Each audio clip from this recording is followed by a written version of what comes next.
Salutations à notre estimé public, je suis ici pour plonger dans le domaine complexe de l'affaire en cours entre Ripple et la SEC, un sujet d'une grande importance dans le paysage financier. Des développements récents ont émergé qui demandent notre attention et notre réflexion. Les actions de la Securities and Exchange Commission ont pris un tournant surprenant, qui ne manquera pas de susciter l'étonnement et l'intrigue parmi ceux qui observent la saga en cours. Alors que nous naviguons à travers les couloirs labyrinthiques de cette affaire, il est impératif de souligner un aspect crucial qui a émergé: la position des organismes de réglementation sur la classification du XRP, l'actif numérique de Ripple. Une figure notable dans le domaine des crypto-monnaies, Marty Party, a récemment partagé une révélation profonde d'une institution européenne de gouvernance d'entreprise affirmant que le XRP n'est pas un titre financier. Cette proclamation résonne profondément au sein de la communauté, signalant une divergence d'opinion à travers différentes juridictions. Les points de vue contrastés sur le statut du XRP en tant que titre financier soulignent les complexités inhérentes au cadre réglementaire régissant les actifs numériques. La disparité entre les positions réglementaires souligne la nécessité d'une approche harmonisée pour garantir la clarté et la cohérence dans le traitement des crypto-monnaies. De plus, l'affirmation de Marty Party concernant les implications pour les crypto-monnaies basées sur la preuve d'enjeu mérite un examen attentif. Les vulnérabilités inhérentes des mécanismes de preuve d'enjeu, telles que la susceptibilité à l'influence par le pouvoir financier, posent des défis importants pour l'intégrité et la décentralisation des réseaux. En revanche, l'utilisation de l'accord byzantin fédéré par le registre XRP incarne un modèle de gouvernance distribuée où des validateurs de confiance exercent une influence égale, se protégeant ainsi contre la centralisation et la manipulation. Cette mise en contraste met en lumière les chemins divergents empruntés par différents projets de crypto-monnaies dans la conception de leurs mécanismes de consensus. L'accent mis sur la décentralisation et la résilience aux influences externes souligne les principes fondamentaux qui sous-tendent l'évolution des actifs numériques dans le paysage financier. En conclusion, le discours entourant le statut réglementaire du XRP et les mécanismes de consensus sous-jacents servent de microcosme au débat plus large qui façonne l'avenir des crypto-monnaies. Le chemin vers la clarté réglementaire et l'innovation technologique est semé de défis et d'opportunités, nécessitant une compréhension nuancée de l'interaction complexe entre la gouvernance, la décentralisation et la sécurité. Engageons-nous dans cette odyssée intellectuelle avec un esprit d'interrogation et de discernement, alors que nous naviguons dans le paysage en constante évolution des finances numériques et de ses implications pour l'économie mondiale.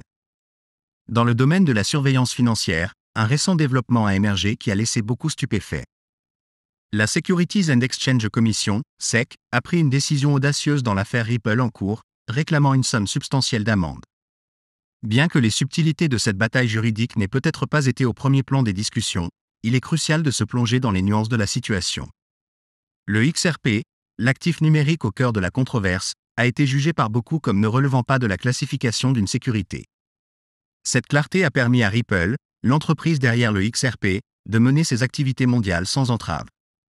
Cependant, la récente motion de la SEC exigeant un montant ahurissant de 2 milliards de dollars d'amende pour des ventes illégales présumées de XRP à des institutions a suscité des interrogations. La différence entre l'accusation initiale de 700 millions de dollars et la demande accrue de 2 milliards de dollars est déconcertante. De plus, les limites de compétence de la SEC soulèvent des questions sur la validité d'une telle amende colossale. Il est probable que seule une fraction des ventes illégales présumées se soit produite aux États-Unis, réduisant ainsi la part des amendes applicables à Ripple. L'insistance de la SEC à poursuivre de telles amendes exorbitantes a suscité des critiques pour son manque de proportionnalité et de raison perçue. Une approche plus pragmatique, comme le suggèrent certains, pourrait impliquer une résolution rapide avec une amende mutuellement acceptable. La bataille juridique prolongée entre Ripple et la SEC reflète des problèmes plus larges au sein du paysage réglementaire, mettant en lumière les défis auxquels est confrontée l'industrie des crypto-monnaies. Au milieu de cette tourmente juridique, un éclat d'optimisme se profile pour Ripple et XRP. Leur potentiel dans le domaine des paiements transfrontaliers et du développement de la monnaie numérique des banques centrales, CBDC, a attiré l'attention de géants de l'industrie comme Mastercard.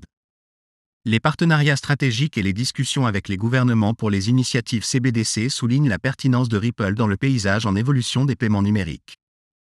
Alors que l'industrie navigue à travers ces eaux tumultueuses, il est essentiel pour les parties prenantes de saisir les subtilités de la situation et de reconnaître les implications potentielles pour l'avenir des crypto-monnaies et de la technologie blockchain. Les dynamiques en évolution entre les régulateurs, les innovateurs et les acteurs de l'industrie façonneront la trajectoire de la finance numérique dans les années à venir. Lors de divers rassemblements, des rumeurs ont circulé sur une transformation dans le domaine des paiements. Le concept de paiement évolue et a attiré l'attention de Mastercard. La prise de conscience a frappé Mastercard que les gouvernements des nations émergentes cherchent à échapper au système actuel défaillant. Ils sont réticents à endurer les longs délais de 3 à 5 jours et les frais exorbitants associés au transfert d'argent à l'échelle mondiale. Ce système ne correspond tout simplement pas à leurs besoins. Dès le début, Ripple a compris ce dilemme. Ripple a reconnu le potentiel d'offrir des solutions de paiement supérieures aux gouvernements et aux grandes institutions de ces régions, facilitant le mouvement rapide des fonds à la vitesse de transmission de l'information sur Internet. Ripple fait des progrès significatifs dans la promotion de l'adoption. Alors que Ripple intègre ses produits dans les opérations des principaux gouvernements et institutions, les avantages se répandront progressivement dans leurs économies. Contrairement à ce que l'on croit généralement dans le domaine des crypto-monnaies, beaucoup ne saisissent pas l'essence du XRP. Ils associent à tort le XRP à la preuve d'enjeu et restent fixés sur les jetons mêmes et les blockchains se centrer sur le commerce de détail. Cependant, l'ère financière à venir ne sera pas dirigée par des initiatives de détail. Convaincre des géants de la banque comme JP Morgan et la Bank of America d'adopter de nouvelles solutions uniquement par des efforts de détail semble improbable. La clé réside dans des entreprises comme Ripple, qui collaborent de haut en bas avec des institutions de premier plan, des gouvernements, Mastercard et des banques centrales à travers les nations. En assurant l'adoption au plus haut échelon, Ripple pose les bases pour les développements de produits ultérieurs adaptés à ces intégrations institutionnelles. L'approche stratégique de Ripple peut sembler énigmatique pour beaucoup, car ses progrès restent cachés à l'observation quotidienne. Ripple évite la promotion de jetons mèmes ou de produits défis à haut rendement, se concentrant plutôt sur la conclusion d'alliances avec des entités non commerciales. L'impact réel des efforts de Ripple se concrétisera une fois que ces institutions passeront à l'écosystème naissant qui est méticuleusement élaboré en coulisses. Malgré les obstacles réglementaires de la SEC au cours des 4 dernières années, Ripple a persévéré. La résolution imminente avec la SEC, probablement moins sévère que prévu, marque un tournant pour Ripple. La résilience des produits de Ripple et la pertinence durable du XRP soulignent sa résilience en tant qu'actif non sécurisé. La capacité de Ripple à naviguer dans le paysage réglementaire avant ses pairs laisse entrevoir un avenir prometteur.